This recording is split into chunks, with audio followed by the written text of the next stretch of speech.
தெளிவுறவே அறிந்திடுதல், தெளிவுதர மொழிந்திடுதல், சிந்திப்பார்க்கே களிவளர உள்ளத்தில் ஆனந்தக் கனவு பல காட்டல், கண்ணீர் துளிவர உள்ளுருக்குதல், இங்கிவையெல்லாம் நீயருளும் தொழில்களன்றோ, மொழி வளரும் தமிழ்வாணி, அடியநேர்க்கு இவை அனைத்தும் உதவுவாயே. பேரன்பு மிக்க பாரதி அன்பர்களே, குவிகம் இலக்கிய அமைப்பு நடத்துகின்ற மகாகவியின் மந்திரச் சொல் என்ற தொடர் நிகழ்விலே 156வது நிகழ்வாக இந்த மாலையிலே நாம் சந்திக்கிறோம் என்று பெருமையோடு சொல்லிக் கொள்கிறேன். இந்த ஜூம் அரங்கிலே என்னோடு இணைந்திருக்கக்கூடிய நண்பர்கள், யூடியூப் போன்ற தளத்திலே பார்க்கக்கூடிய நண்பர்கள், பின்னால் பதிவிலே பார்க்க இருக்கக்கூடிய நண்பர்கள் ஆகிய அத்துணை பாரதி அன்பர்களுக்கும் என்னுடைய நன்றி கலந்த வணக்கங்களை உரித்தாக்குகின்றேன். பாரதியை பற்றி பேசுவது என்பது ஒன்று, பாரதியை பற்றி படிப்பது என்பது ஒன்று, அவனுடைய வாழ்க்கை, அதை பற்றி வாழ்க்கை சரிதம், இதெல்லாம் ஒரு பக்கம் இருக்க, நான் ஏற்கனவே சொல்லியிருக்கிறேன், பாரதி பாடல்கள் எழுதியிருக்கிறார், ஒரு 276 பாடல், மேக்சிமம் லெஸ் தேன் 300. இது தவிர உரைநடை நிறைய இருக்குன்னு.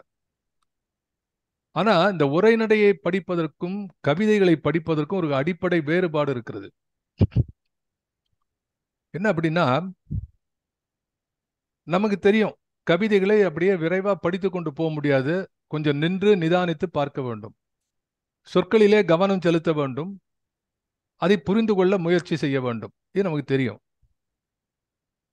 இப்போ வெஸ்டர்ன் லிட்ரேச்சர்ல பார்க்கும்போது கவிதைகளை எப்படி அணுக வேண்டும், எப்படி ஆராய வேண்டும் என்பதற்கான சில அலகுகளை வைத்திருக்கிறார்கள், சில அளவீடுகளை வைத்திருக்கிறார்கள். What they call it deconstruct a poem. ஒரு கவிஞன் சொற்களால கன்ஸ்ட்ரக்ட் பண்றான், அதை கட்டிடமாக கட்டுகிறான். அந்த கட்டிடத்தை நாம் ஒவ்வொன்றாக உடைத்து பார்க்க வேண்டும், அது டீகன்ஸ்ட்ரக்ட் என்பார்கள். அப்படி ஒரு கவிதையை பிரித்து பார்க்கிறார். ஒரு மாளிகை போல கட்டப்பட்ட கவிதையை அங்கங்காக பிரித்து பிரித்து பார்க்கிறார்கள், அதை பார்க்க வேண்டும் என்று ஒரு வெஸ்டர்ன் தாட் இஸ் தேர். இப்ப நம்ம தமிழ்ல பார்க்கக்கூடியவர் எப்படின்னா, நாம் சொற்களை பிரித்து பார்க்கிறோம். சொற்களை நான் ஏற்கனவே சொல்றேன், அந்த காலத்துல இந்த மாதிரி நம்ம பாதகமலம், பாதக மலம், பாத கமலம், இப்படிலாம் நம்ம பிரிக்கிறது உண்டு. பாதகமலம், பாத கமலம், இது போல சொல்லை பிரிப்பது, சொல்லிலே இருக்கக்கூடிய ஓமைநயம் பார்ப்பது, இதெல்லாம் ஒரு புறம் இருக்க, சில கவிதைகளிலே, பாரதியினுடைய கவிதைகளிலே நம்ம டீகன்ஸ்ட்ரக்ட் பண்ணி பார்க்க வேண்டிய அவசியம் இருக்கிறது. இப்போ பாரதியுடைய பாஞ்சாலி சபதம், அது ஒரு அப்படியே வரலாறு மாதிரி போய் கொண்டிருக்கிறது. கண்ணன் பாட்டு எடுத்துக்கொண்டு பார்த்தால் அவரே ஒரு தலைப்பு கொடுக்கிறார், தாய் தந்தை ஆசிரியன், அது மாதிரி போயின்னு இருக்கு.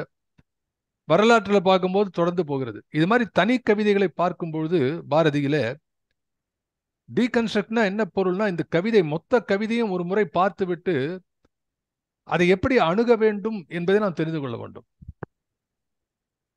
It is like taking the outline. ஒரு வீட்டுக்குள்ள போய் பார்க்கணும்னா, ஒரு மாளிகை பார்க்கிறோம் என்று சொன்னா வெளியிலிருந்து அதனுடைய அமைப்பு எப்படின்னு பார்க்கணும், வெளியிலேருந்து. அதுக்கப்புறம் ஒவ்வொரு ரூமா உள்ளுக்குள்ள போய் பார்க்குறோம். அதே போல இது போன்ற பாடல்கள்ல பாரதி எப்படி எழுதியிருக்கிறான்னு பார்க்கும்போது, ஆசிரிய பாவையில் இருக்கும்போது நீள ஒரு 38 அடிகள் இதுல இருக்கு. இந்த 38 அடிகள்ல எப்படி பாரதி அணுகி இருக்கிறான் நான் ஏற்கனவே சொல்லியிருக்கிறேன். அது இன்னும் கொஞ்சம் கூடுதலான தகவலோடு சொல்ல வேண்டும் என்றால், முதல் 15 அடிகள் இந்த பாடல்ல, நான் ஒரு முறை ஏற்கனவே இந்த போன முறை பூரா பாடலையும் படித்து காட்டினேன். இன்றைக்கு சில வரிகளை சுந்தரராஜன் அவர்கள் குறிப்பிட்டார்கள், முதல் 10 அடிகளை. அப்படி முதல் 15 அடிகள் மனத்தினுடைய இழிநிலையை குறிக்கிறது. ஃபர்ஸ்ட் 15 லைன்ஸ் என்ன செய்கிறது? மனத்தினுடைய இழிநிலையை குறிக்கிறது. 16லிருந்து 30வது அடிகள் வரை மனத்தின் இணை நிலையை குறிக்கிறது. மனத்தின் இணை நிலை, நானும் மனமும் ஒன்றாக இருக்கிறோம் என்ற நிலை, இணை நிலையை குறிக்கிறது. 31லிருந்து 38 7 அடிகள் எதை குறிக்கிறது என்றால், மனத்தோடு நிறைநிலை, மனத்தை எப்படி உயர்த்த வேண்டும், மனத்தோடு எப்படி நிறைவு செய்து கொள்ள வேண்டும், இந்த மனத்தை எப்படி ஆள வேண்டும் என்பதை குறிப்பதாக இந்த 3 நிலைகள் இருக்கிறது. முதல்ல இருக்கக்கூடியது மனத்தின் இழிநிலை, இரண்டாவது மனத்தின் இணைநிலை, இணைந்திருப்பது இணைநிலை, மூன்றாவது மனத்தொடு நிறைநிலை. ஆக இந்த நீளமான இந்த கவிதையை துண்டாக்கி நாம் அனுபவிப்பதற்காக பகுதியாக பிரித்து பார்ப்போம் என்று சொன்னால் இந்த 3 நிலைகளிலும் நாம் பார்க்க வேண்டும். அதுல இப்ப நம்ம முதல் நிலையை பார்த்து கொண்டிருக்கிறோம். இந்த முதல் நிலை என்ன பேசுகிறது என்றால் மனத்தினுடைய இழிநிலை. மனம் ஏன் இப்படி இருக்கிறது? இது தவிர இந்த பாடல்ல இன்னொரு சிக்கல் இருக்கிறது. சிக்கல் சிங்கார வேலா. என்ன சிக்கல்? இப்போ மனமே என்று பேசுகிறார் பாரதியார். அப்போ இந்த பாரதியுடைய மனம் யாரு? ரெண்டும் வெவ்வேறையா? இந்த மனத்தோடு பேசுவது யார்? அது யோசிச்சு பார்க்கணும் இல்லையா? அது ஒரு சிக்கல் இருக்கு இல்லையா? யார் யாரோடு பேசுகிறார்? நான் என் மனத்தோடு பேசுகிறேன் என்று சொன்னால் அப்ப நான் வேற, மனம் வேற. The eternal question of the great மகான் ரமண மகரிஷி அவர்கள் கேட்ட கேள்வி இதுதான், நான்கிறது என்ன? அப்போ இதுல இந்த மனம் கேள்வி கேட்கிறது. இந்த மனம் அப்படிங்கிறது அடிப்படையான விஷயம் என்னங்கிறது நான் உங்களுக்கு சொன்னேன், ஆரம்பத்திலே சொன்னேன். மனம் என்பதை சில பேர் உயிர் என்கிறார்கள், ஆவின்னு கூட சொல்கிறார்கள், உள்ளம் என்கிறார்கள், நெஞ்சம் என்கிறார்கள். அப்போ இதை எப்படி புரிந்து கொள்ள வேண்டும் என்று சொன்னால், இது இந்த மனத்துக்கு இதோடு பேசுவதற்கு ஒரு கான்சியஸ் வேணும். சில பேர் அவேர்னஸ், கான்சியஸ் இஸ் மனம். நான் அதுதான் சொன்னேன். சில பேர் conscious, semi conscious R deep in-depth consciousness, இது எல்லாமே இந்த அவேர்னஸ், இது எல்லாமே மனத்தின் பார்ப்பட்டிருக்கிறது. அப்போ இந்த சிக்கல் என்னன்னா, இந்த மனம் யாரோடு பேசுகிறது? அப்ப மனத்துக்கு தனக்குத்தானே பேசிக்கொள்கிறது என்று ஒன்று. இப்போ இந்த மாதிரி விஷயத்தெல்லாம் நம்ம நாட்டில் என்ன பண்ணாங்க, எப்பவுமே சினிமாக்காரர்கள் பாமரர்களோடு பேசுவதிலே சமர்த்தர்கள். அது சினிமாவில் வந்ததுக்கு அப்புறம் தான் முத்தை தெரு பத்தி திருன்னு எல்லாருக்கும் தெரிஞ்சுது. பெரிய பெரிய இலக்கியங்கள் எல்லாம் சினிமா மூலமா கொண்டு வந்துட்டாங்க. இப்போ சினிமாவில் ஒரு காமிப்பாங்க, ஒரு கதாநாயகி ஏதோ ஒரு பிரச்சனையில் இருக்கான்னா அவன் மனசுல 2 காமிப்பான். ஒன்று கருப்பு ட்ரெஸ், ஒன்று வெள்ளை ட்ரெஸ், அப்படி 2 மாறி மாறி பேசிக்கும். அப்போ அவன் எவ்வளவு எளிதா காமிச்சான் பாருங்க. அதான் பெரிய தத்துவார்த்தமான விசாரணையை நமது கலை உலகம் மிக எளிமையாக காட்டிவிட்டது. அப்போ அது தத்துவார்த்தமான விஷயம் என்னன்னா, இந்த மனத்திலே there are so many layers are there. இந்த லேயர் இது ஒன்றை ஒன்று, இந்த லேயர்ஸ் அதாவது அடுக்குகள், வெவ்வேறு அடுக்குகள் ஒன்றோடு ஒன்று பிரிந்தும் இணைந்தும் உறவு கொண்டும் பகைத்து கொண்டும் இருக்கக்கூடிய ஒரு விஷயம்தான் இந்த மனம் என்பது. It is a consciousness of a spectrum. ஆங்கிலத்தில் சொன்னா it's a consciousness of a spectrum. நான் போன முறை முடிக்கும் போது சொன்னேன், எந்த விஷயம் இருந்தாலும் மனசு அதனுடைய த ப்ரோஸ் அண்ட் கான்ஸ் ஆட்டோமேட்டிக்காக அது கொண்டு வரும். யாரும் உங்களுக்கு கேட்கணுங்கிறதே இல்லை, பட்டிமன்றம் மாதிரி கொண்டு வந்துடும் அது. எனவேதான் இயல்பாக பாரதி முதல் நிலையிலே மனத்தினுடைய இழிநிலை பற்றி பேசுகிறான். 2வது கட்டத்துல அது தன்னோடு இணைந்திருக்கக்கூடிய நிலையை பேசுகிறான். 3வது நிலை பாரதியுடைய கான்ட்ரிபியூஷன் செப்பரேட். இந்த முதல் 2 நிலை எல்லாருக்கும் இவனே கெட்டு போவான், மனம் சொல்லித்தான் கெட்டு போறான். புகைக்க வேண்டும், ஒரு சிகரெட் ஸ்மோக் பண்ணணும் அப்படின்னு அந்த இது கொடுக்கறது யாரு? எண்ணத்தை கொடுப்பது மனசுதான் கொடுக்கறது. ஐயோ தப்பு பண்ணிட்டோமே, யாராக பார்க்க போறாங்களே என்று சொல்லக்கூடியது அதுவும் மனசு தான். அப்ப மனம் என்பது பல விஷயங்களை சுட்டி காட்டுகிறது. அதுல 5 அறிவுக்கும் 6 அறிவு மனிதருக்கும் உள்ள அடிப்படையான வேறுபாடு என்ன என்றால், இந்த பயம், ஐயோ நாம இப்படி பண்ணிட்டோமே, இப்படி பண்ணா அப்புறம் என்ன ஆகுமோ என்ற எதிர்காலத்தை புதைத்து வைக்கக்கூடிய சிந்தனை வருகிறது. அங்கே அது 6 அறிவுக்கு உள்ள மனமாக மாறுகிறது. விலங்குகளுக்கெல்லாம் இந்த எண்ணம் கிடையாது. விலங்குகள் எல்லாம் பயப்படுமா? பயப்படாது. நேற்றைக்கு இது மாதிரி ஒன்று நடந்து என்று சொன்னால் அதுக்கு தெரியாது, அதனுடைய இயற்கை. சிங்கத்தை கண்டா ஓடும், அது உயிரை காத்துக்கொள்ள ஓடுகிறது என்பதை தவிர ஐயோ சிங்கம் வருமான பயப்படாது மனசுக்குள்ள. சிங்கம் வந்தான்னா அதுக்கு ஆட்டோமேட்டிக், அதனுடைய அந்த இயற்கையினுடைய இயல்பு, அது கடிக்க வரும்போது ஓடும் தன்னுடைய உயிரை காத்துக்கொள்ள. ஆனால் ஒரு இடத்துக்கு போகும்போது இந்த இடத்துல சிங்கம் இருக்குமா, புலி இருக்குமா, நான் போலாமா இல்லையா, நேற்றைக்கு இங்க இருந்து, இந்த மாதிரி பதிவுகள் எல்லாம் அதனுடைய மனத்திலே கிடையாது. அப்ப அதை எழுதக்கூடிய பெரியவர்கள் சொல்கிறார்கள், இந்த அறிவு வளர்ச்சி என்பதே மனத்தினுடைய அடுக்குகளிலே நிறைய பதிவுகள். ஜஸ்ட் லைக் கம்ப்யூட்டர்ல இப்போ வந்து ஹார்ட் டிஸ்க் இருக்கு, சில பேர் நிறைய இருக்கு, எம்பி, ஜிபி, ஜெட் கிட்டி, இப்போ டிஎன்பி எல்லாம், டிஎன்ஏபிலேருந்து எல்லாம் வந்துட்டு, ஏபிசிடி எல்லாமே வந்துட்டு. அது மாதிரி மனத்தினுடைய பதிவுகள் அதிகரிக்க அதிகரிக்க இவனுடைய பரிணாம வளர்ச்சியிலே இவன் உயரே சென்று கொண்டிருக்கிறான்.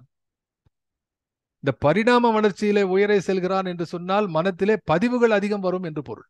Please note that.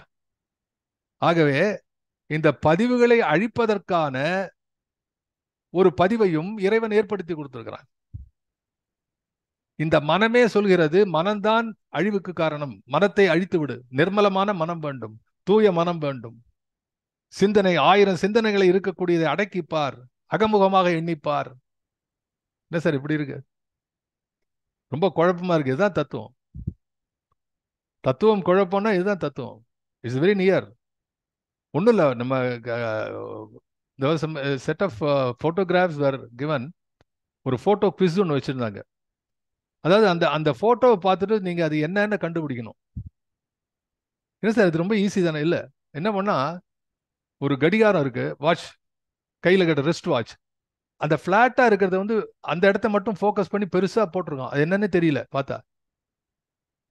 ஸோ அந்த ஒரு இடத்த மட்டும் ஃபோக்கஸ் பண்ணி பார்க்கும்போது நமக்கு தெரியல. சாதாரண visual attempt, the inefficiency of the visual clarity. அதே போல மனசு இருக்கிறது ரொம்ப ஆச்சரியமா இருக்கு. இதுதான் வேணுங்கிறது, இதுதான் வேண்டாங்கிறது, இது நல்லது கெட்டது சொல்றது. அப்போதான் என்ன பண்ணாங்க, இந்த மனத்திலே பதிவுகள் இருக்கிறதே, இந்த மனத்தை பண்படுத்தக்கூடும். எப்படி? மனத்தினாலே தான் பண்படுத்த வேண்டும். இப்ப நமது உபநிடதங்கள், வேதங்கள் இதெல்லாம் எடுத்து பார்த்தா மனத்தை பற்றி என்ன சொல்லுகிறார்கள் என்று பார்த்தா, இது வந்து வெளியில இருக்கிறது வந்து இந்த ஐம்புலன்கள் கரணம் என்று சொல்வார்கள். அது ஒரு கருவி, கண்ணால பார்க்கிறோம். பார்வை என்பது ஆக்டிவிட்டி, கண் என்பது கருவி, கண்ணாலே பார்க்கிறோம். நடக்கிறது என்பது ஒரு ஆக்டிவிட்டி, கால்கள் கருவியாக இயங்குகின்றன. இந்த ஐம்புலன்களிலும் நடத்தக்கூடிய கருவியாக இருப்பது மனம். ஏன் நடக்கணும்னா நம்ம மனசால நினைக்கணும், மனசால நினைக்காத நடக்க முடியாது. whatever action we do, we just create it from the mind. இது புறத்திலே செய்யக்கூடிய புலன்களுக்கு மனது ஒரு கருவியாக இருக்கிறது. இதை தெரிந்து கொண்ட பெருமக்கள் ஞானியர் என்ன செய்தார்கள், அகத்திலே நீ என்ன செய்ய வேண்டும் என்று சொன்னாலும் அதற்கும் மனத்தினுடைய தூண்டுதல் தான், மனம்தான் கருவியாக இயங்க வேண்டும். இந்த பேசிஸ்லாம் நான் ஏன் சொல்றேன்னா, மனம் என்பது அப்படி ஒரு காம்ப்ளெக்ஸ் இஷ்யூ. நான் மனசார சொல்லல அப்படிங்கிற மாதிரி. எல்லாருக்கும் தெரியுது மனசு, நான் அந்த மனசை எப்படி கண்ட்ரோல் பண்ண, மனசால தான் கண்ட்ரோல் பண்ணும். இதை புரிந்து கொண்ட ஞானியர் அவர்கள் சொல்லுகிறார்கள். இவர் வந்து பாரதியார் ஒரு இடத்துல எழுதுகிறார். பாரதியார்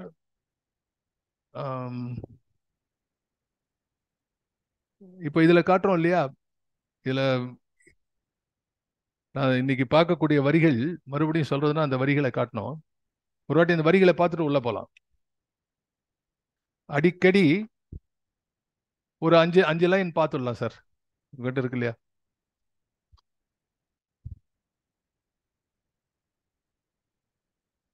முதல்ல பார்த்தோம், 10 லைன் பார்த்துருக்கோம். தொட்டதை மீள மீளவும் தொடுவாய், புதியது காணில் புலனழிந்திடுவாய், புதியது விரும்புவாய், புதியதை அஞ்சுவாய், அடிக்கடி மதுவினை அணுகிடும் வண்டு போல் பழமையாம் பொருளில் பரிந்து போய் வீழ்வாய். அதான் அழகு, பழமையாம் பொருளில் பரிந்து போய் வீழ்வாய். அது வந்து பரிந்து போறதான். அது யாரும் வந்து அதை வந்து தொந்தரவு பண்ணல, ஒண்ணும் பண்ணல, இதுவாகவே ஆசைப்பட்டு போய் விழுகிறது.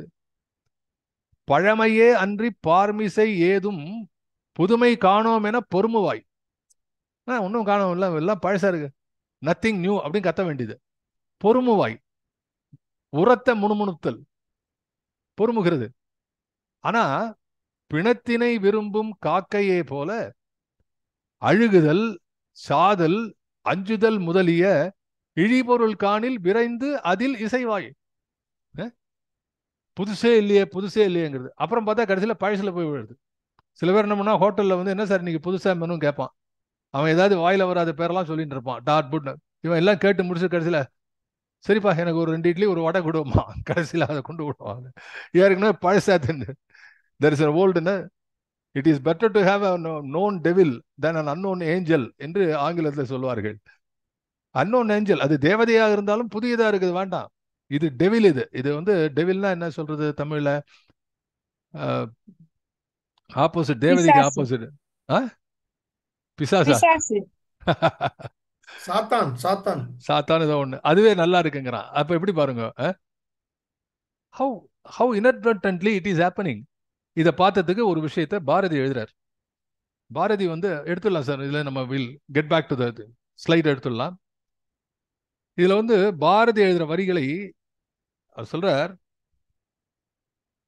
தேவ அமுதமுண்டு கழித்திருக்க பிறந்தவனுக்கு தினம் தினம் ஒரே மாதிரியான பாயசம் கொடுக்கப்படுமாயின் அவனுக்கு பாயசம் விஷமாகத்தானே தோன்றும். பாரதி எழுதுறாரு. உள்ளுக்குள்ள போய் பார்த்தா பாரதி என்னதான் எழுதலன்னு நமக்கு தோணும்.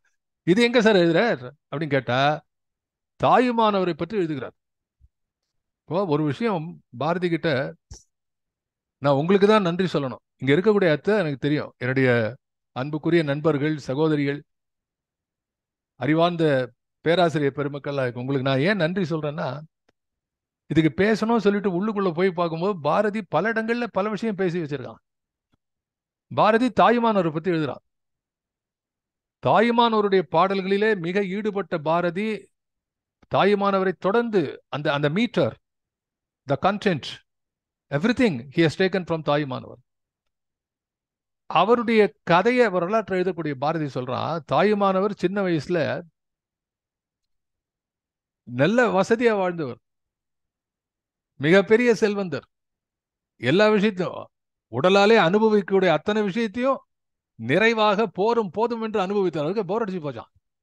அதுதான் எழுதுறான். அப்படி எழுதும்போது அவன் சொல்றான், இதை வந்து ஏதோ அவருக்கு வந்து யாரோ தப்பா சொல்றாங்க, அவர் அப்படிலாம் இல்லைன்னு நினைக்காதீங்க. அவருடைய வரியிலே தெரிகிறது, ஞான இன்ப நுகர்ந்து கழித்திருக்க வேண்டும் என்னும் இயற்கை உடையாராகிய வெண்காட்டு செட்டியாருக்கு, இந்த வெண்காட்டு செட்டியார் யாருன்னா, வெண்காட்டு செட்டியார் தான் தாயுமானவர்.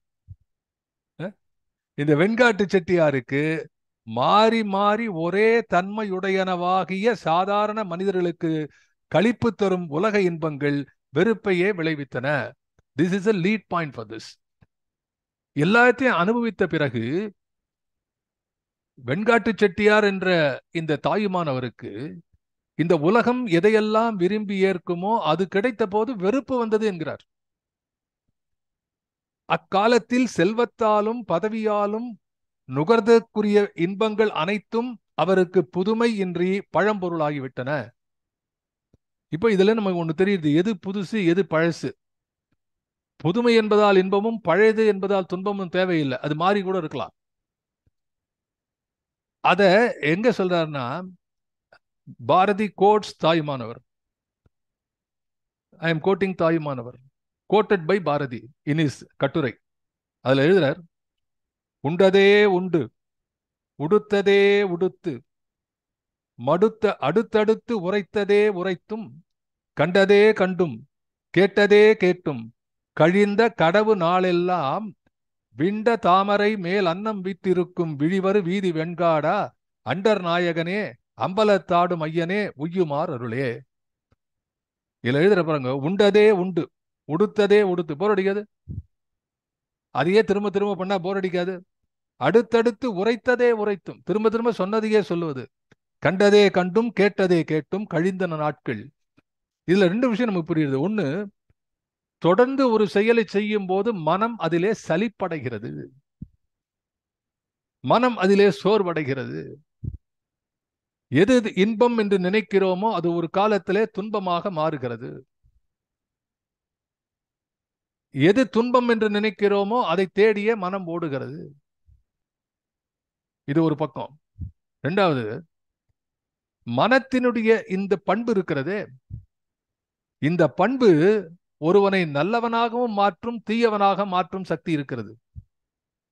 இப்போ அருணகிரியார்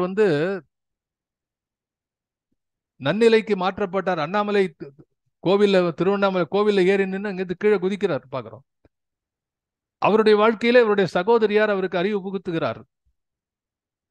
ஆனா இங்க தாயுமானவருக்கு இந்த நிறைவான இந்த சிற்றின்ப வாழ்க்கை அவருக்கே அழுத்து போய் விடுகிறது என்று பார்க்கிறோம். அதை பாரதி கொடுக்கிறான். அப்ப இந்த மனது என்பது ஒருவனை நல்வழியும் படுத்தலாம், தீய வழி. இப்ப தாயுமானவர் இப்படி உலக இன்பத்திலே அளவுக்கு அதிகமாக ஈடுபட வைத்தது எது? மனம். அது சலித்து போய்விட்டது, இது அல்ல உண்மை, இதை விட ஒரு பேரின்பம் இருக்கிறது என்று இறை வழியை நாட வைத்தது எது? அதுவும் மனம்.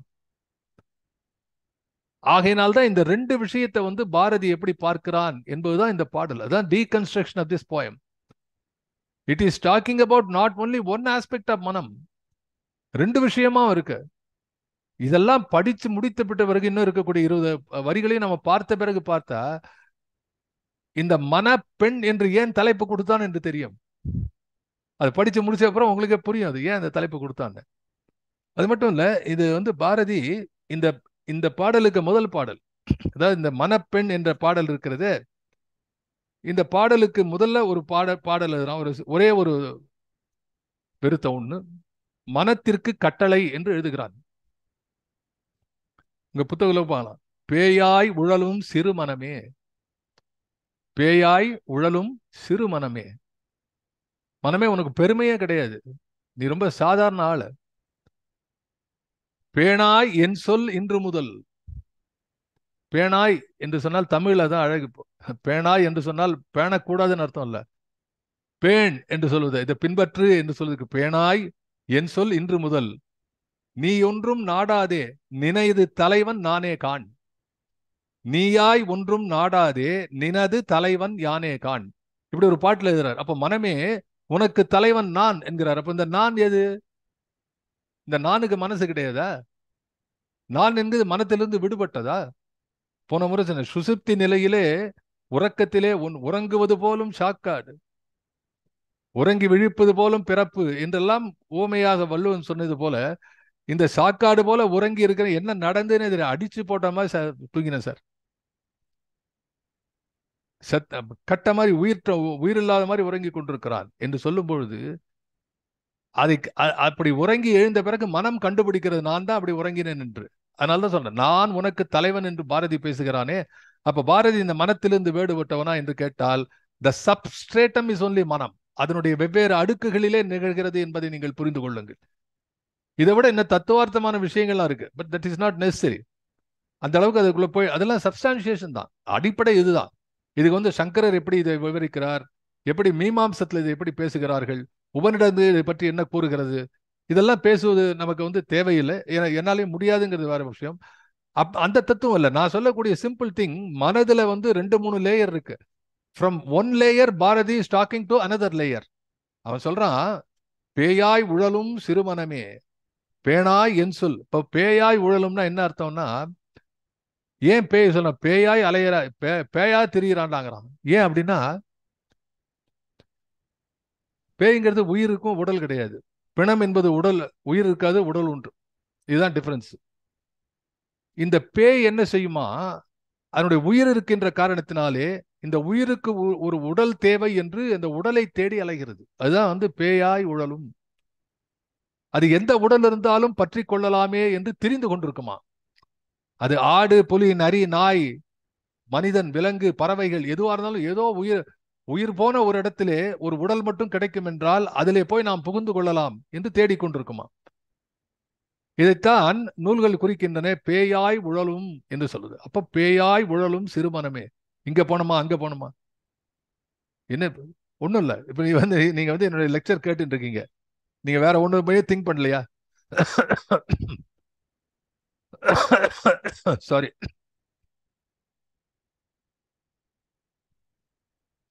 நான் உங்களோட பேசிட்டு இருக்கேன், நான் வேற எதை பத்தியுமே திங்க் பண்ணலையா? The buzz of the AC still in my. ஒரு பக்கம் அந்த டயத்தை நான் பார்த்துட்டு இருக்கேன், ஒரு பக்கம் என்னுடைய போர்டில் எத்தனை பேர் இந்த இது ஸ்க்ரீனில் பார்க்குறாங்க.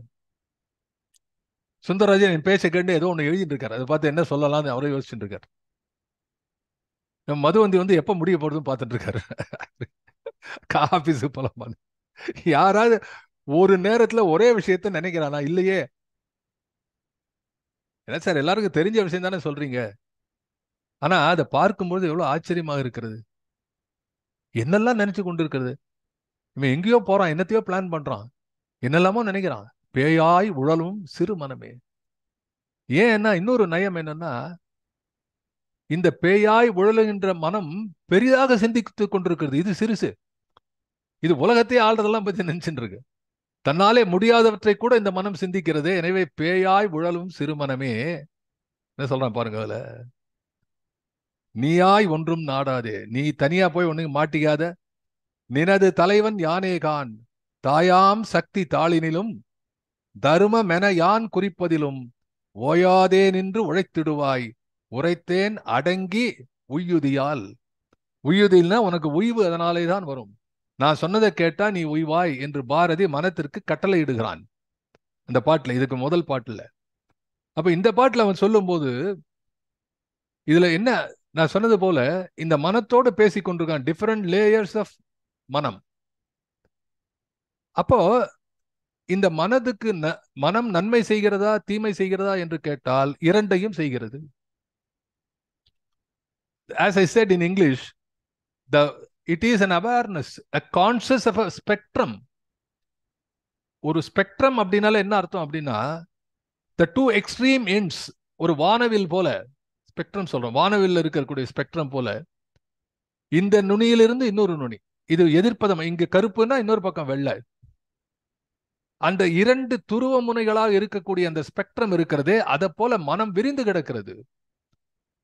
அந்த மனத்தை ஒருமுகப்படுத்துவது.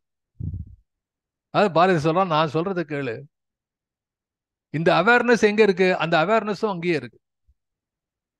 இதை பொதுவாக நாம் புரிந்து கொள்வது, அவன் அருளாலே அவன் தாள் வணங்கி என்று சொல்வது போல, அவன் மனத்தாலே அவன் மனத்தை அடக்கி, அப்படி புரிந்து கொள்ள வேண்டும். அப்ப அது சொல்றான், பழமையாம் பொருளில் பரிந்து போய் வீழ்வாய். பரிந்து என்பது அன்பு கொண்டு. தாயினும் சால பரிந்து, சால பரிந்து. பரிந்து என்பது பரிவு, பரிவு ரூட், வேர்ச்சொல். அப்படி பரிந்து என்பது அன்புடையோட பரிவோடு நயந்து.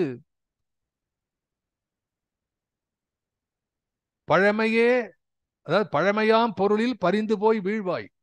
அது கூட என்ன அழகுன்னா, வீழ்வாய்னு இருங்க, போய் விழுறதுங்க. அதுல வந்து விழுறதுன்னா என்ன அர்த்தம்னா, எழுந்துக்கிறது கஷ்டம்னு அர்த்தம், வேற ஒண்ணும் இல்லை. யானைக்கும் அடி செருக்கும் என்று சொல்வார்கள். ஒரு பழமொழி கேட்டிருக்கலாம் நீங்க. அதுக்கு என்ன சிறப்பு? என்ன அந்த பழமொழி? யானைக்கு அடி சறுக்க கூடாது. சரிக்குன்னா எழுந்துக்க முடியாது. குதிரை கீழே விழுந்தா உடனே எழுந்துரும், டமால்னு எழுந்துரும். யானை விழுந்தா எழுந்துக்க முடியாது. யானைக்கும் அடி சறுக்கும் என்று சொன்னால் அது ஒரு மேஜர் கலாமிட்டி. அதுபோல இங்கே பரிந்து போய் வீழ்வாய். இந்த பழமையிலே போய் நீ வீழ்ந்து கொண்டிருக்கிறாய். எப்படி? அடிக்கடி மதுவினை அணுகிடும் வண்டு போல். சரி, அதான் போற இல்லையா? புதுமை காணோம் என பொறுமுவாய். சிச்சி. பாரதி ரொம்ப சில இடத்துல தான் இந்த சிச்சிங்கிற வேர்டை பயன்படுத்துறான். உங்களுக்கு ஏற்கனவே தெரியும், பாஞ்சாலி சபதத்துல தேயம் வைத்திழந்தான் சிச்சி சிறியர் செய்கை செய்தான். தர்மராஜன் வந்து ஒரு தேசத்தை இழக்கிறான் என்ற இடத்திலே பாரதி கொந்தளித்து எழுதுவான் பாஞ்சாலி சபதத்துல. அங்க சிச்சி என்கிறான். அதுக்கப்புறம் தான் இந்த இடத்துல சிச்சி. என்ன சிச்சி இது? புதுமை காணோம் என பொறுமுவாய் சிச்சி. ஏன் அப்படின்னா, நீ பழமையில விழுந்து கிடக்காய். ஒரு விஷயத்த பண்ணிட்டு அது இன்னொரு சொல்றது. ஒரு அழுக்கு குட்டையில நின்றுட்டு நல்ல தூய்மையா இருக்கணும், குளிக்கணும்னு சொல்லிட்டு அர்த்தமே இல்லைல்ல. அது மாதிரி வந்து எக்ஸாக்ட் ஆப்போசிட்ல பண்ணு. இந்த பாரதி கோவம் வந்துடுறது. சிச்சி.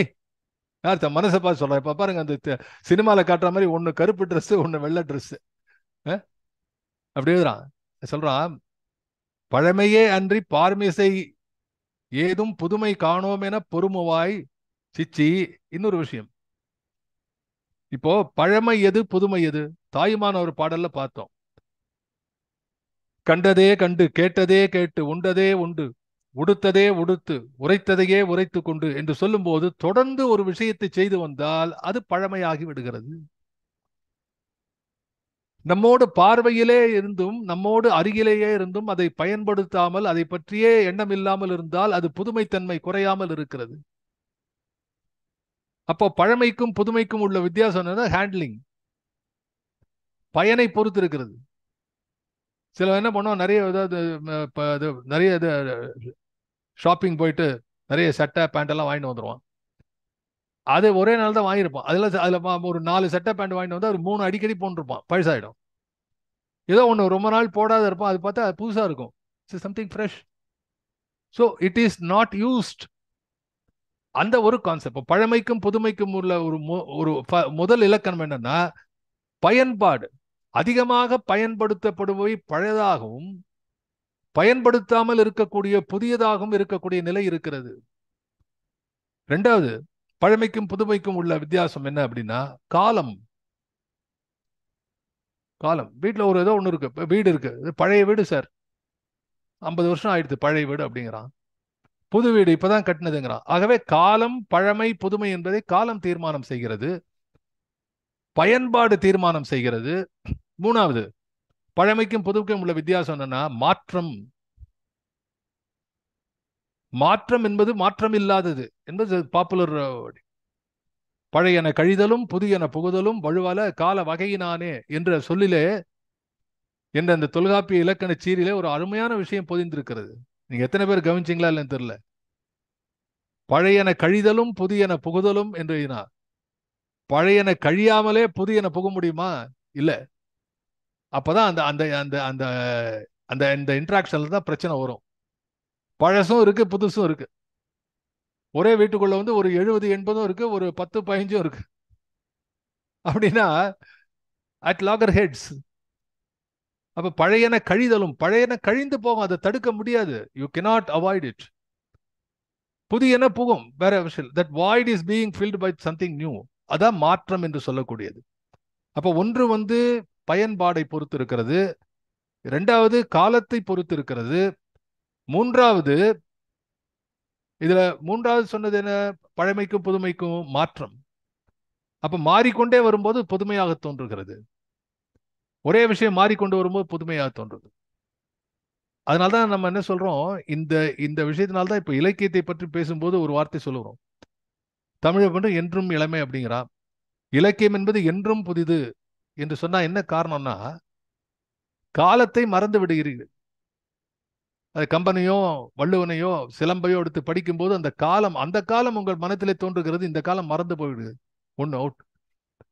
ரெண்டாவது, இந்த மாற்றம் நிகழ்கிறதே, அந்த மாற்றம் புதிய மாற்றம், அந்த ஏற்கனவே இருக்கக்கூடிய சொல்லுக்கான மாற்றம் மாறி வருகிறது.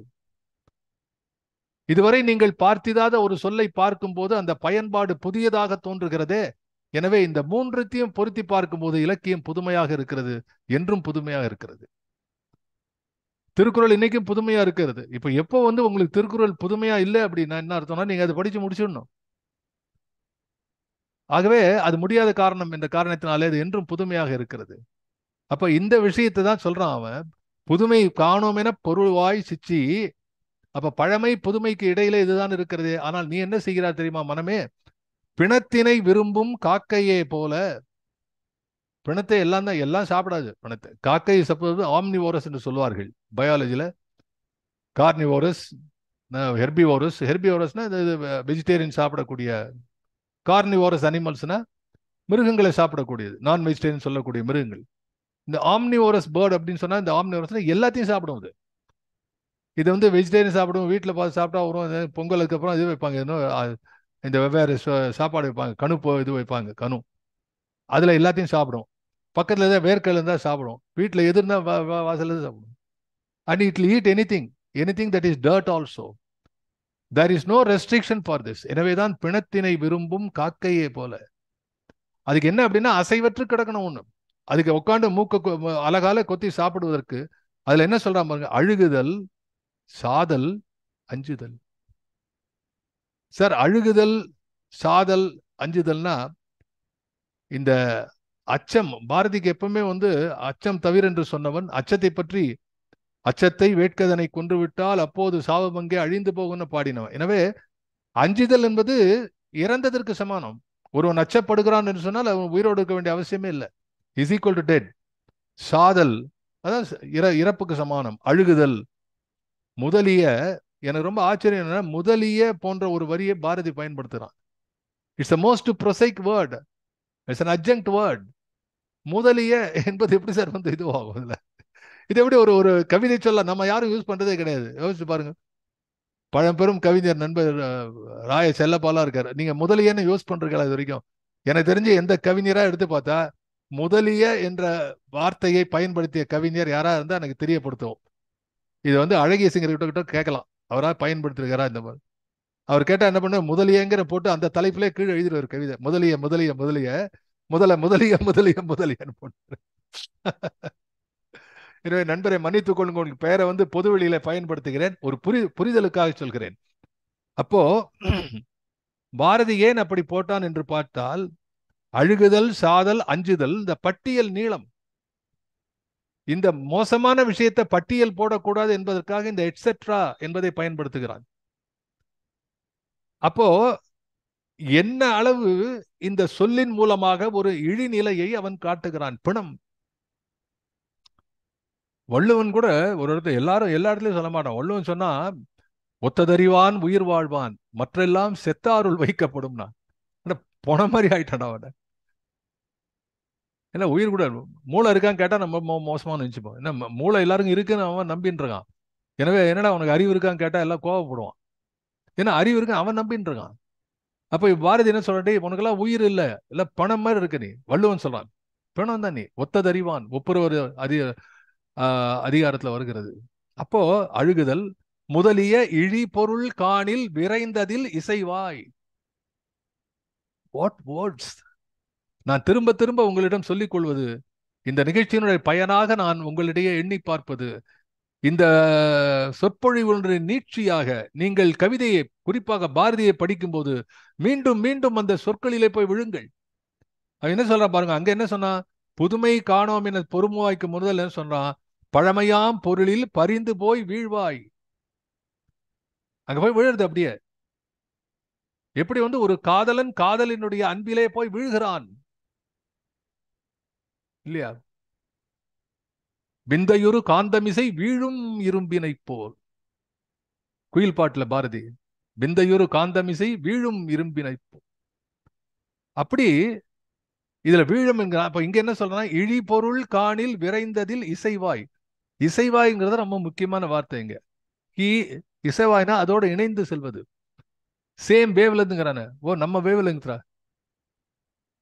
என்ன சார், டீ குடிக்க போலாமா, இல்ல பக்கத்துல இன்னொரு கடை இருக்கு அங்க போலாமா? அதுக்கே போலாம் சார், வாங்க. டீ வேண்டாம் அப்படின்னா இணை, அது இசைவாய். அது தீயவர்கள் இசைவது, அப்படியே இசைவது. ஈதல் இசைப்படவாறு, அந்த இசை வேற. இது இசைவு என்பது ஒத்து என்பது பொருள். இங்க இசை என்பதற்கு தமிழ்ல நிறைய பொருள் இருக்கின்றன. இழிபொருள் காணில் விரைந்ததில் இசைவாய். விரைந்து வேற. அங்க என்னன்னா பரிந்து வீழ்தல். இங்க விரைந்து சீக்கிரம் போவான். அடடா, கடையை க்ளோஸ் பண்ண போறான், நாளைக்கு அக்டோபர் 2, இன்னைக்கே போலாம் வா. விரைந்ததில் போய் விடுவான். அதாவது இந்த இந்த கேடு நினைப்பவன் இது கெடுவான் கேடு நினைப்பான். கெடுவான்னு போட்டான், கெடுவான் கேடு. தமிழ்ல ஒவ்வொன்றத்துக்கும் அருமையான பொருள் இருக்கிறது. அதுல சொல்றான், இழிபொருள் காணில் விரைந்ததில் இசைவாய். அப்படி போய் விரைந்து போய் விழுவாய் என்று பேசுகிறானே, அதை நம்ம பார்க்கணும். இப்போ இதை எப்படி தடுப்பது? மனத்தினுள்ளே பழம் பொய்களை வளர்க்கின்றோம். அப்போ மனத்திற்கு கட்டளை பற்றி நான் சொன்னேன். இந்த இந்த குறிப்பிட்ட இடத்துல இந்த 15 அடிகளிலே இவன் என்ன சொல்லுகிறான், இழிநிலையை சொல்லும் போது மனத்தினுடைய இழிநிலையை சொல்லுகிறான். அப்ப இப்போ வரைக்கும் நம்ம பார்த்து வந்து 15 அடிகள். பிணத்தினை விரும்பும் காக்கையே போல அழுகுதல், சாதல், அஞ்சுதல் முதலிய இழிபொருள் காணில் விரைந்ததில் இசைவாய். விரைந்ததில் இசைவாய். நேர போயிட்டு சொந்தமா நம்ம ஆளுனா போய் உட்காந்துட்டான். நம்ம கட்சிங்கிறான் பாருங்க. அந்த மாதிரி கிருகிருன்னு போக வேண்டாம். ரைட், இப்படி பார்ப்பான். இந்த பக்கம் கொஞ்சம் பேர் இருக்கான், அந்த இப்படி பாக்குறான். கையில சீட்டு கிட்ட வச்சு நான் போ. ரிசர்வேஷன் கம்பார்ட்மெண்ட்ல இப்போ அந்த காலத்து போயிடுது. எப்படி இல்லை, இப்போ ட்ரெயின்ல நான் போயே இல்லை. அந்த காலத்துல நிறைய போயிட்டு இருக்கும்போது அவசரமா போவோம், ரிசர்வேஷன் பண்ண முடியாது. இல்லை போனா கும்பலா இருப்பாங்க.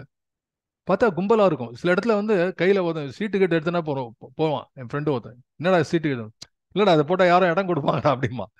கையில சீட்டு கிடைச்சுன்னா வாங்க சார் உட்காருங்க சார் வாங்க அப்படின்னு எவனும் தெரியாதவங்களாம் உள்ளுக்குள்ள போய் உட்காந்து அப்படியே சொந்த அண்ணன் தம்பி மாதிரி பழகி அடுத்த ஸ்டேஷன்ல இறங்கி போயிடுவான். என்ன சீட்டு. I have seen some of the இங்கேருந்து சென்னையிலேருந்து இந்த பக்கம் புறநகர் பகுதியில் முன்னெல்லாம் ஒரு 2-3 வண்டி தான் போகும். பெரம்பூர் தாண்டி போகக்கூடிய திருவள்ளூர் வரைக்கும் போகக்கூடிய வண்டியெல்லாம் பார்த்தா எலக்ட்ரிக் ட்ரெயினில் ரெகுலராக ஆஃபீஸ் போகிறவங்க வந்து ஒரு அக்கௌண்ட் வச்சுன்னு காத்தால சீட் ஆடின்னு போவாங்க. அதில் சில பேர் வந்து தனியாக புத்தகத்தை எடுத்து படிச்சுன்னு போவாங்க. புத்தக நண்பர்கள் இருந்தார்கள் என்பதெல்லாம் அது சில இருக்கு, இல்லைன்னு சொல்லலை. அப்படி அதை பற்றி கூடிய இலக்கிய பின்னணி பல பேர் புத்தகமே எழுதியிருக்கிறார்கள் இதை பற்றி. ஆனால் அந்த சீட்டு கும்பல் இருக்க அப்பா அவங்களை பிரிக்கவே முடியாது. என்ன சார் உங்களுக்கு என்ன, நான் கொடுக்குறேன் சார்மா, எல்லாம் உட்காந்துமா, டீ வரும் எல்லாருக்கும் டீ கொடுறேம்மா, நான் கொடுக்குறேம்மா. அப்படி ஒரு ஒத்துமை. கிட்டத்தட்ட 2 கட்ட ஆட்கள் இந்த மாதிரி தீயவர்கள்லாம் கிட்ட 100 பேர் ஒன்னா சேர்ந்துருவான். அந்த மகாபாரத காலத்திலேருந்தே இருக்கு இந்த 100ங்கிறது இருக்கிறது. ஒரு 100 பேர் நிச்சயமா சேர்ந்துருவான்.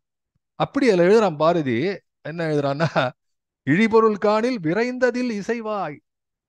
அவன் இப்ப தோன்றது பாரதிக்கு, அடாடா மனசே நீ நம்ம ஆள் தானடா, நீ என்னுடைய மறுபகுதி தானே, உன்னை இவ்வளவு திட்டானே, இது நியாயமா? இது இவ்வளவு தூரம் திட்டினா நியாயமா? நான் அடுத்த பகுதி பார்க்கலாம். Let us see the slide. Next இப்போ இது வரைக்கும் இழிநிலை பார்த்தோம், இப்போ இணைநிலை பார்க்க போகிறோம். Let's see the slide sir. 16ல இருந்து ஆரம்பிக்கலாம். 16வது அடியிலேருந்து ஆரம்பிக்கலாம். இன்னைக்கு வந்து 15 பார்த்தோம். We'll go to the 16th.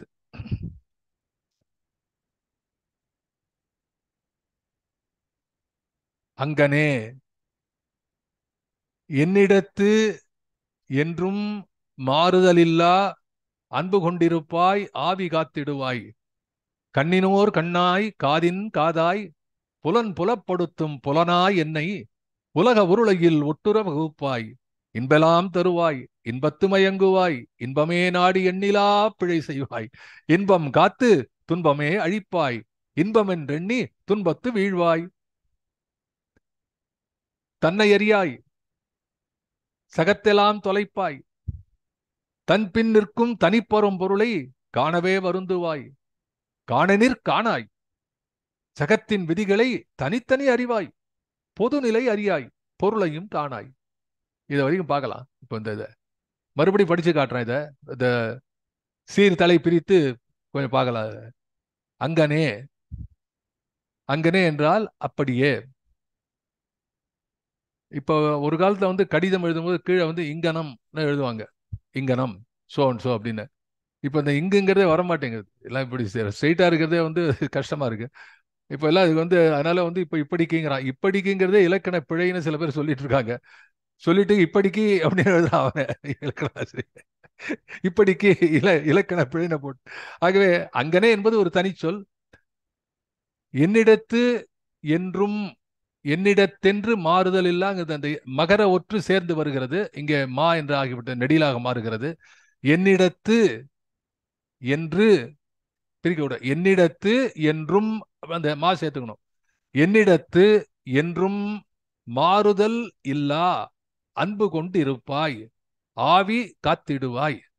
கண்ணின் ஓர் கண்ணாய் காதின் காதாய் புலன் புலப்படுத்தும் புலனா புலனாய், இந்த எகர ஒற்று வருகிறது, புலனாய் என்னை உலக உருளையில் ஒட்டுற வகுப்பாய். இன்பெல்லாம் தருவாய். இன்பமெல்லாம் தருவாய்ங்கிறது வந்து ஒரு கவிதை நடை. அது இன்பு துன்பு என்பெல்லாம் சொல்ல முடியும், அதுல வருகிறது. இன்பெல்லாம் தருவாய், இன்பமெல்லாம் தருவாய் என்பதை சுருக்கமாக, அதாவது கவிதை நடைக்காக யாப்பு இந்த இலக்கணத்துக்காக சுருங்கி வருகிறது.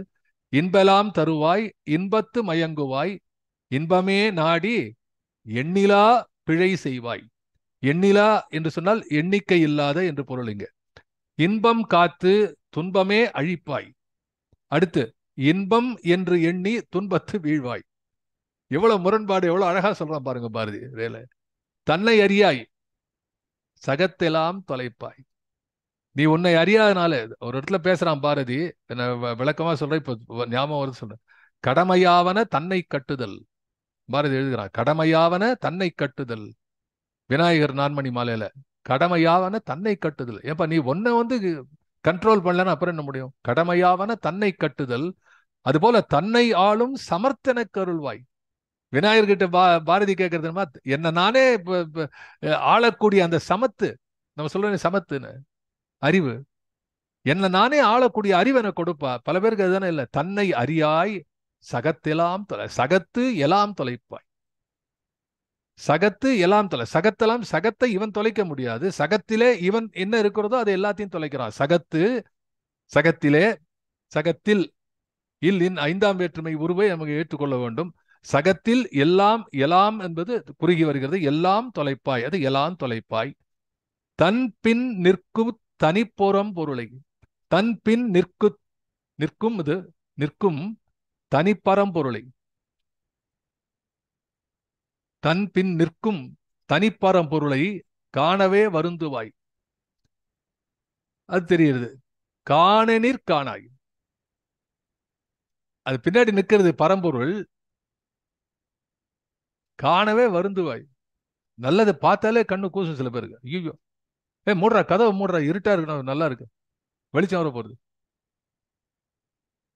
காணநீர் காணாய். அப்ப என்ன அர்த்தம்னா, there is always a guidance, a divine interference is there, divine impact is there, but we don't look at it. Hound of heaven அப்படின்னு பேகன் எழுதுவார், அருமையான ஆங்கில கவிதை. பேகன்,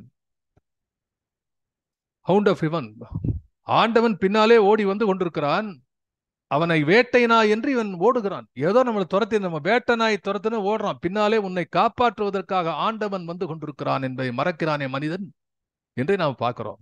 ஆகவே சகத்தின் விதிகளை தனித்தனி அறிவாய். ஓகே, இது என்ன விதி, அது என்ன விதி தெரியும். மேல இருந்து கீழே விழும், தண்ணினா இப்படிதான் போகும், தீனா இப்படிதான் எரியும், காற்றடிக்கும், கடல் குமுறும்.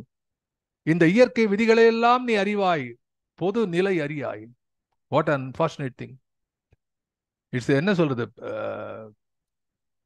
என்ன சொல்லுவாங்க, penny wise and pound foolish என்று ஆங்கிலத்தை சொல்வார்கள். சின்ன சின்ன விஷயங்கள்ல ரொம்ப அவர் கராரா இருப்பான், பெரிய விஷயத்துல போயிடும். இது போல சகத்தின் விதிகளை தனித்தனி அறிவாய், பொதுநிலை அறியாய், பொருளையும் காணாய். அப்ப என்ன சொல்ல வருகிறான் பாரதி? பொருளை அறிய வேண்டும் என்று சொன்னால் நீ பொதுநிலையை அறிய வேண்டும். What is a common thing? Issues R different. கீழே உட்காந்து எதே பேசிக் கொண்டிருக்கிறான். இது சரியா, இது நேற்று இங்க அங்க போச்சு, இந்த சட்டை இப்படி போட்ட, இதுவாரம், டெய்லி இந்த கோவிலுக்கு போனோம், அங்க போனோம், இங்க போனோம். சடங்குகள், சம்பிரதாயங்கள், மரபுகள், இவையெல்லாம் தேவைதான் என்றாலும் இதையெல்லாம் தாண்டி தாண்டி எழுதுறான் பாருங்க. சகத்தின் விதிகளை தனித்தனி அறிவாய். யார வேணாக்காலும் நீ எந்த செக்ட், இதை பண்ணணும் அதை பண்ணணும் எல்லாத்தையும் சொல்லுகிறார்கள், ஆனா பொது நிலை அறியாய். What a great idea. அது சொல்றான், இத்தனையும் வச்சுருக்க பொதுநிலை அறியாய், சாரி இதுல பாருங்க, பொருளையும் அறியாய். அதோட இந்த 30 முடிகிறது. பொதுநிலை அறியாய் பொருளையும் காணாய் என்று சொல்றான். இதுல இணைநிலை என்ன? இங்கனே என்னிடத்தென்றும் மாறுதல் இல்லா அன்பு கொண்டிருப்பாய். இது ரொம்ப முக்கியமான விஷயம். இப்ப இது வரைக்கும் ஏழியர் நம்ம பார்க்கும்போது மனத்தினுடைய நெகட்டிவ் ரோல்ஸ் ஃபுல்லா பேசியாச்சு பாரதி. இப்ப நெக்ஸ்ட் என்ன சொல்றான் அப்படின்னா, என்னிடத்தென்றும் மாறுதல் இல்லா அன்பு கொண்டிருப்பாய். இதோட சொல்லுங்க, நம்ம மேல நாம கொண்டிருக்கிற அன்போட வேற யாராவது கொள்ள முடியுமா? நமக்கு நாமே யாரா இன்னொரு ஆளை பண்ண முடியுமா? நம்ம யோசித்து பாருங்க, எவ்வளவு அழகாயிட்டான் பாருங்க. சார், என் மேல என்னுடைய தாய் அன்பு கொண்டு இருக்கிறாள், தந்தை அன்பு கொண்டு இருக்கிறான், மகன் மகள் பேரன் பேர்த்தி எல்லாம் சொல்றோம். ஆனா நம்மோட நமக்கு முடியுமா? அதான் நம்ம ஊர்ல சாதாரண பழமொழியில எல்லாத்தையும் சொல்லி தீத்துருவாங்க. தனக்கு வந்தாதான் தலைவலியும் ஜலதோஷம் அப்படிமா. மற்றவங்க கேட்டா நம்ம ஊர்ல இப்போ ரத்தம் தக்காளி சட்னிங்கிறான், இது மாதிரி சொல்லிட்டு இருக்கான். உனக்கு வந்தா தக்காளி சட்னி, எனக்கு வந்தா ரத்தம். ஐயோ, சிரிப்பு வருது எனக்கு. அதாவது எப்படிப்பட்ட ஒரு விஷயத்தை எழுதுறான் பாருங்க. என்னிடத்தென்றும் மாறுதல் இல்லா அன்பு கொண்டிருப்ப. பார்த்தான், இவ்வளவு கேவலமா இருக்கு. முதல் அறியதான் என்ன சொன்னான், பிணைத்தனை தேடும் காக்கையை போல இழிநிலைக்கு விரந்து இசைவாயின்னு சொல்லி திட்டி முடிச்சாச்சு. இனிமே ஒண்ணு சொல்றதுக்கே இல்லை. இப்ப அங்கனே. ஆனா ஒண்ணு தெரியுமோ, உன்னை விட என் மேல ஆசை கொண்டோம் யாரும் கிடையாது. இது எப்படி பாருங்க, it's a left handed compliment or a back handed compliment சொல்ல அந்த மாதிரி. அப்போ என் மேலே அன்பு கொண்டு இருக்கக்கூடிய ஒரு உத்தமன் அல்ல, உன்ன மாதிரி ஆள் தான் என் மேல அன்பு கொண்டிருக்கிறான் என்ற ஒரு பொருளும் அங்கே இருக்கிறதுலவா. கண்ணினோர் அதை எப்படி பண்றான், அன்பு கொண்டிருப்பாய் ஆவி காத்திடுவாய். என்னுடைய உயிர் இருக்கிறதுக்கு காரணமே நீதான். இதெல்லாம் இந்த டீகன்ஸ்ட்ரக்ஷன் நான் சொன்ன காரணமே, நீங்க கடைசியில மனத்தோடு இணைந்து உயர்நிலைக்கு செல்லக்கூடிய விஷயத்தை பாரதி பேசுகிறான். அப்போ முதல்ல இழிநிலை சொல்லியாகிவிட்டது. அடுத்தது உனக்கு எனக்கும் உள்ள உறவு சொல்றான். This is not also final. ரெண்டு பேரும் சேர்ந்து உயர்ந்த நிலைக்கு அடைய வேண்டும் என்று கடைசியில பேசுகிறான். அதை மனசுல வைத்துக் கொள்ள வேண்டும். ஆவி காத்திடுவாய், கண்ணினோர் கண்ணாய், காதின் காதாய், கண்ணினோர் கண்ணாய். இப்போ என் காதினோர் காதாய்னு காதும் ரெண்டு இருக்குல்ல. கண்ணினோர் கண்ணாய், காதினோர் காரணா என்ன சார் அர்த்தம்? என்ன சார் வித்தியாசமா இருக்கு சார்? எழுதலாமே, கவிதையில எழுதலாம் இல்ல, இடம் இருக்குல்ல. செல்லப்பா சார் சொல்லுங்க. அங்க கண்ணினோர் கண்ணாய், காதினோர் காதாய் கரெக்டா தானே இருக்கும். ஒன்றும் பிரச்சனை இல்லை, யாப்புக்கெல்லாம் பிரச்சனை கிடையாது. ஆனா என்ன சொல்லலாம் பாருங்க, இரண்டு காதுகள் சேர்ந்து ஒன்று கேட்கும். ஒண்ணு அடைச்சா கேட்கும், இன்னொன்று அடைச்சா கேட்கும். கண்ணு ஒண்ணுத்தை பார்த்தா கண்ணு ஒண்ணும். ஆனா கண்ணின் ஓர் கண்ணா என்பது, ஓர் என்பதற்கு அது ஒன்று என்று பொருள் அல்ல. ஓர்தல் என்றால் தெளிதல் என்று அர்த்தம். கண்ணினோர் கண்ணாய். கண் எப்படி இரண்டு கண் சேர்ந்துதான் ஒரு பொருளை தெளிவாக பார்க்கிறது. ஒரு கண்ணால பார்க்க முடியாது. ரெண்டு கண்ணும் சேர்ந்தாலும், இரண்டு கண்கள் இருந்தாலும் பார்வை ஒன்று என்பது போல கண்ணின் ஓர் கண்ணாய், கண்ணுக்கு தெளிவுகிறக்கூடிய கண்ணாய். அப்ப என்ன சொல்றான், நான் ஒரு கண்ணுன்னா மனமே நீ ஒரு கண்ணு. ரெண்டு பேரும் சேர்ந்தாதான் ஒரு விஷயத்தை பார்க்க முடியும். த நுட்பம் இஸ், நான் சொன்னது போல வேதங்கள் உபநிடதங்கள் சொல்லக்கூடிய லேயர்ஸ்ங்கிறான் மனசுல. பிருகவல்லியில மனம் பிரம்மே திவ்ய ஜானாத் மனசா திவ்ய, அது ஒரு இது வருது உங்களுக்கு. அன்னம் திவ்ய ஜானாத் ஏற்கனவே சொல்லியிருக்கேன் அந்த பிருகவல்லியில. அன்னம் பிரம்மே திவ்ய ஜானாத் அன்னாதேவ கல் விமானி பூதானி ஜாயந்தே. அது பிருகுமுனிவர் தன்னுடைய தந்தையான வருணனிடம் சென்று கேட்கிறான், எது பிரம்மம் என்று சொல்லும் போது ஒன்றாய் மைனஸ் பண்ணிட்டு வரான். முதல்ல அன்னமய கோஷம் இதுதான் பிரம்மாவாங்கிறான். இல்ல, தபசா பிரம்ம விஜிக்ஞாசஸ்வா, இன்னும் தபஸ் பண்ணி பாரு, அப்பதான் உனக்கு பிரம்மத்தினுடைய தெரியும். அதுல மனம் என்று வருகிறது. மனம், பிராணன், அதுக்கப்புறம் போனா ஆனந்தம்னு போடுவோம் கடைசியில. அப்போ இது எல்லாமே வெவ்வேறு கோஷத்திலே நிற்கக்கூடியது. எனவே புலன்களை சொல்லுகிறான். That is a indication. நான் ஏற்கனவே இந்த நிகழ்ச்சியில ஆரம்பத்துல சொன்னேன், மனம் என்பது ஐம்புலன்களையும் கட்டுப்படுத்துவது மனம். நல்ல அருமையான பாயசம், நல்ல பால் பாயசம் குருவாயூர்ல சாப்பிட்டு கலங்குறீங்க. குருவாயூர்ல பாயசம் கொடுவோம், பிரமாதமா இருக்கும். மதுவந்தி எஸ், சுந்தர்ராஜன் எஸ், நல்லா இருக்கும். அது மாதிரி பாயசம் கொடுக்குறான். மனசு சரியில்லைன்னு சாப்பிட முடியுமா? என்ன சொல்லுவான் பாரதியை படிச்சு, என்ன சொல்லுவான், பாலும் கசந்ததடி படுக்கை நொந்ததடி கோல குயிலோசி காதில் குத்தல் எடுக்குது. அப்போ மனசு பதியலைன்னா எதுல ருச்சி இருக்குமா? மனசு பதிஞ்சுதுன்னா எல்லாத்துலயும் ருச்சி இருக்கும். அதுக்கு எங்கடா போனோம்னா சங்க பாடல் எழுதுறான். மொழிதயிர் பிசைந்த காந்தல் மென்விலர், சங்க கால போல எழுதுகிறான். செவிலித்தாய் போகிறாள், சின்ன பொண்ணு, கல்யாணம் பண்ணி கொடுத்துட்டாங்க. அவ எப்படி குடும்பம் நடத்துகிறாள்? சங்க காலத்துல ஒரு அருமையான விஷயம் என்னன்னா, செவிலித்தாய் என்று ஒருவர் இருப்பார், நற்றாய் என்று ஒருவர் இருப்பார். பேராசிரியர் விஜயலட்சுமி போன்றவர்களுக்கு தெரியும், நிறைய சங்கம் படித்திருக்கிறார்கள்.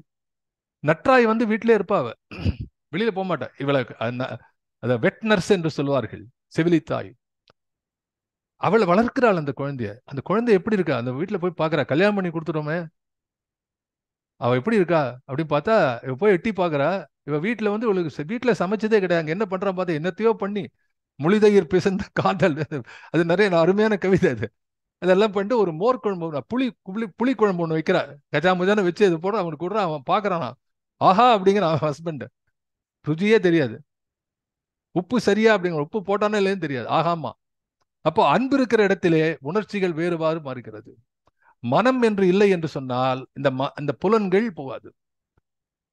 கண் போன போக்கிலே கால் போகலாமான்னு பாட்டுலாம் கூட இருக்கும். நம்ம காலத்துல திரைப்படத்துல என்ன பண்ணுவான், ஏதாவது காதல் தோல்வின்னு சொன்னா அப்படியே போயிட்டு இருப்பான், எங்க போறோம்னு தெரியாது. அப்படின்னா என்ன அர்த்தம்?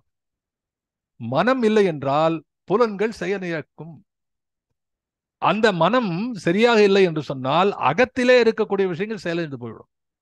அதனால்தான் பாரதி என்ன பண்றான், முதல்ல புலன் சொல்றான். முதல்ல சொல்றான், மனமே நீ ரொம்ப பெஸ்ட் ஃப்ரெண்டு, ஏன் என் உயிரே நீதான் என்னை காப்பாத்தின்னு இருக்க, என்னைக்கும் மாறாத அன்பு என் மீது நீ கொண்டிருக்கிறாய், எனக்கு எது நன்மையோ அதையே நீ செய்கிறாய்.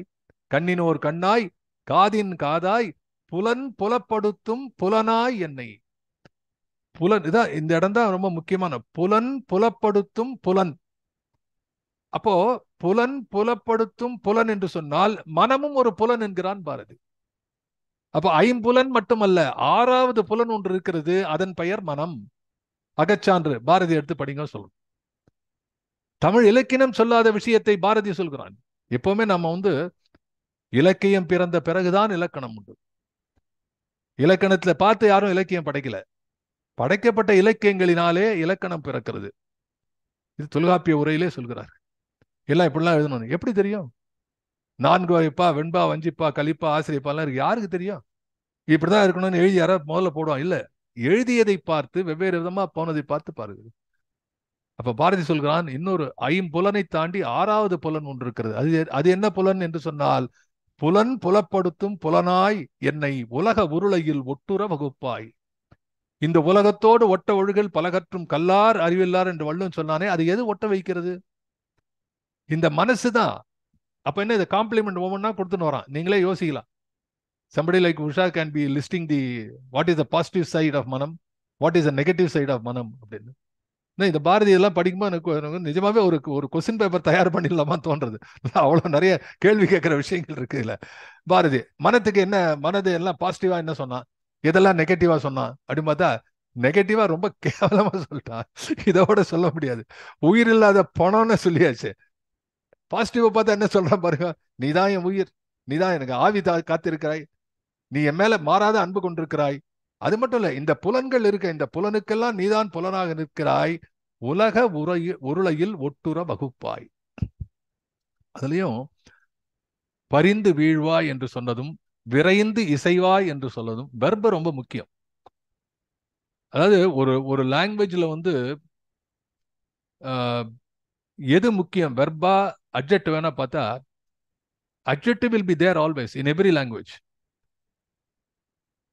he is a gentleman, அதிலே ஒரு அட்ஜெக்டிவ் ஃபார்ம் இருக்கு, அதிலே குவாலிஃபிகேஷன் வந்துடுறது. he is a nice gentleman, இது மாதிரிலாம் சொல்லலாம்.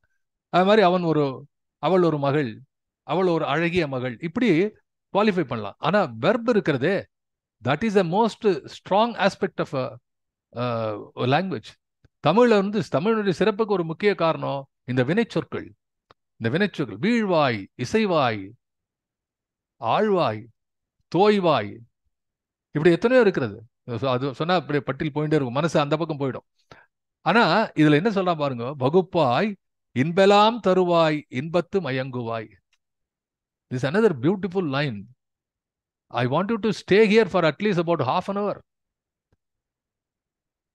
இன்பெல்லாம் தருவாய், இன்பம் தருகிறது மனமே, நீ இன்பம் தருகிறாய், மனமே நீ இன்பத்தில் மயங்குகிறாய். இதுதான் நான் திரும்ப சொல்றது, லேயர்ஸ். இந்த பாட்டில் இருக்கக்கூடிய சிக்கல் என்பது என்று சொன்னால், மனமே என்று கேட்கிறோம். who is that மனம்? தன்னெஞ்சறிவது பொய்யற்க பொய்த்த பின் தன்னெஞ்சே தன்னை சுடும். யார் இந்த நெஞ்சு, யார் சுட்டுகிற நெஞ்சு எது, சுடப்படுகின்ற உடல் எது? கேள்வி வருமா இல்லையா? வள்ளுவங்கிட்டே அந்த கேள்விக்கு அனுப்போம். ஆகவே ரொம்ப முக்கியமான இன்பெல்லாம் தருவாய் இன்பத்து மயங்குவாய், தரக்கூடிய நீயே மயங்குவாய். சில பேர் என்ன பண்ணா, டீ கடைக்காரங்கிட்ட கேட்டா டீ அவனும் குடிச்சு தானும் குடிச்சு கொடுப்பான். சில வாட்டி மலை பகுதியில் நான் போயிருக்கேன். சில வாட்டி especially it happens in Kerala. If you go in the deep forest like area, அதான் ஒரே ஒரு டீ கடை இருக்கும். அங்கே போயிட்டு எந்தா சாவுண்டோ இதா டீ ஏதாவது, அவன் அப்படி குடிச்சுதான் இருப்பான். ஒரு பீடியை வச்சு அவனு சாப்பிட்டா இருப்பான். அப்படி டீ சாப்பிட்டு எந்தா பரா ஒரு சாய் மேடிக்கணும், அவனா அவன் அப்படியே விஷயம் இந்தா வெயிட் பண்ணுமா. இது மாதிரிலாம் சில இடத்துல இருக்கும். there will not be anybody who is separately standing for you to serve you. somebody will be eating and will also be serving you. அது மாதிரி இது இன்பம் உனக்கு கொடுக்கிறது, அதுவே இன்பத்துல மயங்கி இருக்கு. அப்ப கொடுப்பது எது, மயங்கியது எது? இது கொடுப்பது ஒரு கை, மயங்கியது இன்னொரு கை என்று வைத்துக் கொண்டால், இந்த மனம் என்பதற்கான அந்த நுட்பத்தை பாரதி வேறு வகையிலே சொல்ல முடியாமல் சுட்டி காட்டுகிறான். மனமெனும் பெண்ணே வாழி என்று சொல்லும் பொழுது, இந்த மனம் எனும் பெண் என்னிலே பாதி அப்படின்னா கொண்டு இதான் அர்த்தநாரி தத்துவம், இந்த இருமை ஒருமை ஆகிற தத்துவம். நீங்க ஒண்ணு நினைக்கணும், இந்திய கலாச்சார பண்பாட்டு பின்னணியிலே எல்லாவற்றுக்கும் ஒரு டிவைன் யூனிட்டி அண்ட் டெஸ்டினேஷன் இருக்கும். அப்படி பார்த்தா இந்த இருமை ஒருமையாகக்கூடிய இடம். அப்போ மனோநாசம் என்று சொல்வதுதான் உண்மையிலே முமுட்சுக்கள் தேடுவது என்று சொன்னால், மனத்தினுடைய பல லேயர்ஸ் இருக்கு, அதெல்லாம் ஒன்னாக்குறது. Simple, all that happens. அத்தனை லேயரும் ஒன்னாருது. இப்ப நீ தவறு செய்கிறாய் மனமே, நீ நிறைவு செய்கிறாய் மனமே என்று சொல்லக்கூடியது நாம் உய்ய வேண்டும் என்று பின்னாடி பாரதி பேசுறான். மனம் ஒன்றாகிறது. இந்த மனம் ஒன்றானாதான் அது ஒன்றாக இருக்கக்கூடிய அந்த ஜீவாத்மா பரமாத்மா என்ற தத்துவ நிலையிலே போய் சேரும். ஆனா அதையெல்லாம் சொல்லாமல் பாரதி கவிதை நிலையிலே என்று காட்டுகிறான். உலக உருளையில் ஒட்டுற வகுப்பாய், உலகத்திலே ஒட்டுற வகுப்பான்னு அர்த்தம். உலகம் என்பது என்ன? அல்டிமேட்லி துன்பம் இன்பம், அவ்வளவுதான். Buddha says that only the உலகத்துல என்ன இருக்கு? ஒண்ணு துன்பம் இருக்கு, இல்ல இன்பம் இருக்கு. What else is there? சொல்லுங்க பார்க்கலாம். இது தவிர எதா இருக்கா சார் உலகத்துல? இன்பம் துன்பம் ரெண்டு. இது பொறுப்பா சினிமா பாட்டு தான். இன்னைக்கு என்னமோ நிறைய திரைப்பாடல் பத்தி ஞாபகம். சுந்தரராஜன் சார் ஆரம்பிச்சு வச்சார் நினைக்கிறேன். சிலர் சிரிப்பார், சிலர் அழுவார், சிலர் சிரித்துக் கொண்டே அழுவார். எக்ஸலண்ட். அதாவது நான் எதுக்கு சொல்றேன், இந்த கலைத்துறை இருக்கிறதே அது பல விஷயங்களை ரொம்ப சிம்பிள் பண்ணிட்டான். அவங்களுடைய கான்ட்ரிபியூஷன் ரொம்ப அதிகம் இருக்கிறது. நம்ம தத்துவம் அதாவது எவ்வளவு எளிமையா, என்ன எறும்பு தோலை உரித்து பார்க்க யானை வந்ததுன்னு எழுதுவான் கண்ணதாசன். இதெல்லாம் எப்படி முடியும்? இந்த அதீதமான கற்பனைகள் கவிஞர்களுக்கே ஒரு இது. பாரதி காட்டுகிறான், இன்பெல்லாம் தருவாய் இன்பத்து மயங்குவாய், இன்பமே நாடி எண்ணிலா பிழை செய்வாய். அப்படின்னா என்ன பொருள்? இன்பமே நாடி தவறு செய்வாய், தடுக்கி வீழ்வாய். அப்படிலாம் இதுல இன்பமே நாடி எண்ணிலா பிழை செய்வாய். அப்போ பிழை என்பது தெரிகிறது. இது தவறு என்று தெரிந்தாலும் அதுல இன்பம் இருக்கின்ற காரணத்தால், ஏதோ பஸ்ல ரோட்ல போறான், கீழே ஒரு 5 ரூபா 10 ரூபா நோட்டு கிடக்கு, அவன் வந்து திருடன் இல்லை, இது வரைக்கும் அவன் திருடினது கிடையாது, அந்த மாதிரி ஒரு ஆள் இல்லை, அவன் பேக்ரவுண்டு அந்த மாதிரிலாம் கிடையாது. இருந்தாலும் அதை கையில எடுக்கும்போது நம்ம யாரும் பார்க்கறான். எவனாவது அந்த ரூபா நோட்டை எடுத்து இப்படி கையில வச்சுன்னு பாக்குறான்னா எடுத்த உடனே அப்படி மறைச்சுடுவான். ஒரு படத்துல வந்து திருப்படமா ஒரு படத்துல நாகேஷ் வந்து அவன் பையில இருந்து ஒரு சில்லறை ஒண்ணு விடும், அதை காலால மறைச்சுவான். சீன். ஒரு அந்த காலம் ஒரு 4 நாவோ வரும்போது, இந்த காலாவோ 4 நாவோ அதை காலால வச்சுன்னு இப்படி நிற்பான், அப்படி தள்ளிண்டே போயிட்டு இருப்பான். பிறகு அதை மறைக்கணும் தோன்றது, மனசுக்கு தோன்றது பாருங்க. ஒரு முறை ஜெயகாந்தன் எழுதுவார். ஜெயகாந்தனுடைய அற்புதமான கதைகள். Great writer Jayakanthan. அண்மையில அவருடைய பிறந்த நாள் பற்றி பல பேர் பதிவிலை போட்டிருந்தார்கள் முகநூல்ல. ஒரு கதையில எழுதுவா, மனிதனுக்குள்ளே இருக்கக்கூடிய அந்த நச்சுத்தன்மை, அந்த வன்முறை இருக்கிறதே சொல்லுவான். சில போது கீழே அந்த சிகரெட்டை போட்டுட்டு, ஜெயகாந்தன் எழுதுற கதையில சிகரெட்டை போட்டு கீழே அப்படி காலால அழுத்தி தேப்பான். அதை அணைப்பதுதான், சிகரெட்டை கீழே போட்டு அணைக்கணும், அது காலால நச்சுன்னு இப்படி இப்படி கசக்கி தேப்பான். அது வந்து அவன் மனத்தினுடைய வன்முறையை காட்டுகிறது என்று எழுதுவான். பேப்பரை கசக்கி எழுதுவான் சில பேர், இப்படி கசக்கி டமால்ல போடுறது. இதெல்லாம் வந்து மனுஷனுக்கு இருக்கக்கூடிய மிருக குணங்கள். போன வாட்டி படிச்சோம் பாரதிரானு. சில பேர் நரி, சில பேர் வந்து என்னது Devanga.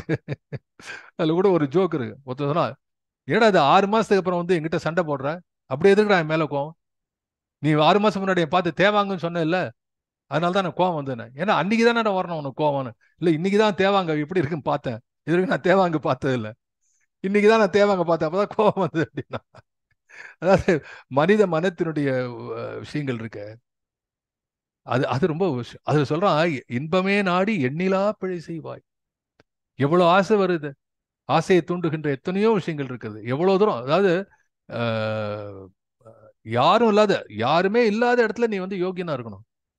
when there is no governance at all.